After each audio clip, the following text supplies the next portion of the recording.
ഇന്ന് നമുക്കൊരു യാത്ര പോകാം. ദുബായിയുടെ സാംസ്കാരിക പൈതൃകത്തിൻ്റെ മുഖമുദ്രയായ അബ്രയിൽ ഒരു യാത്ര. അബ്ര എന്നത് മരം കൊണ്ട് നിർമ്മിച്ച ഒരു പരമ്പരാഗത ബോട്ടാണ്. അബ്ര വെറുമൊരു യാത്രാമാർഗം മാത്രമല്ല, ദുബായിയുടെ സമുദ്ര ചരിത്രവുമായും വാണിജ്യ വ്യാപാരവുമായും അബ്രയ്ക്ക് വളരെ വലിയ സ്ഥാനമാണുള്ളത്. ചരിത്രപരമായി ദുബായ് ക്രീക്ക് നഗരത്തെ അറബ് ഭൂഖണ്ഡങ്ങളും മറ്റു ദേശങ്ങളുമായി ബന്ധിപ്പിക്കുന്ന ഒരു ജീവധമനിയായി നിലകൊണ്ടു. അബ്രകളിലും വലിയ ഉരുകളിലുമായി സ്പൈസസ്, വസ്ത്രങ്ങൾ എന്നിവ വ്യാപാരം ചെയ്യുന്നതിനും ദുബായിയുടെ ആദ്യകാല സാമ്പത്തിക വളർച്ചയ്ക്കും വളരെ വലിയ സംഭാവനയാണ് നൽകിയത്.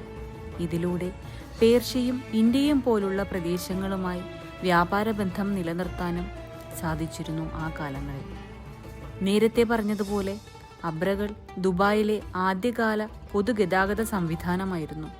ദേറയും ബർദുബായും തമ്മിലുള്ള ക്രീക്കിലൂടെയുള്ള ഒരു യാത്രാ സംവിധാനം.